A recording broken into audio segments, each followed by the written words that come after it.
শিশু শিল্পী হিসেবে রাতারাতি জনপ্রিয়। কোথায় হারিয়ে গেলেন রাজারানী বাদশার শিশু শিল্পী? 90-এর দশকের জনপ্রিয় বাংলা ছবি রাজারানী বাদশার কথা মনে আছে? শাকিল খান এবং শতাব্দী রায়ের পাশাপাশি এই ছবিতে ছোট্ট এক শিশু শিল্পীও দর্শকদের নজর কেড়েছিলেন। রানী চরিত্রে অভিনয় করে রাতারাতি পরিচিতি পেয়েছিলেন মোনা দত্ত। সেই ছোট্ট মেয়েটির নিষ্পাপ অভিনয় আজও অনেক দর্শকের স্মৃতিতে রয়ে গিয়েছে। 1998 সালে মুক্তি পাওয়া রাজারানী বাদশা ছিল মোনার অভিনয় জীবনের অন্যতম গুরুত্বপূর্ণ অধ্যায়। শুধু অভিনয় নয়, ছবির জনপ্রিয় গান ওগো পাহারাদারের সঙ্গেও জড়িয়ে রয়েছে তাঁর শৈশবের স্মৃতি। এরপর একের পর এক বাংলা ছবি এবং বিভিন্ন প্রজেক্টে শিশু শিল্পী হিসেবে কাজ করে নিজের পরিচিতি আরও পোক্ত করেছিলেন তিনি। এমনকি বাংলা সিনেমার জনপ্রিয় অভিনেতা প্রসেনজিৎ চট্টোপাধ্যায়ের সঙ্গেও কাজের সুযোগ হয়েছিল মোনার। তবে সময়ের সঙ্গে সঙ্গে শিশু শিল্পী থেকে প্রাপ্তবয়স্ক অভিনেত্রী হয়ে ওঠার পথটা মোটেই সহজ ছিল না।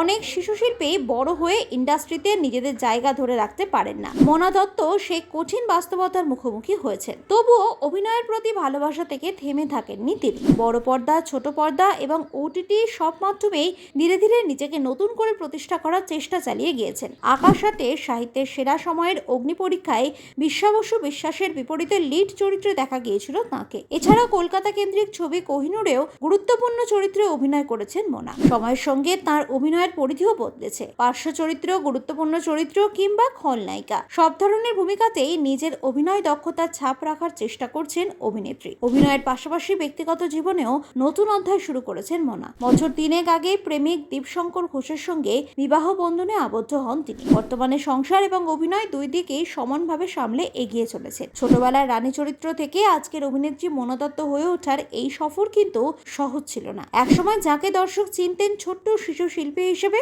আজ তিনি নানান চরিত্রে নিজেকে নতুন করে প্রমাণ করার লড়াই চালিয়ে যাচ্ছেন। হয়তো শৈশবের সেই জনপ্রিয়তা আর আগের মতো নেই, কিন্তু অভিনয়ের প্রতি ভালোবাসা এবং নিজের জায়গা তৈরি করার অদম্য ইচ্ছেটাও এখনো মোনাকে এগিয়ে নিয়ে চলেছে।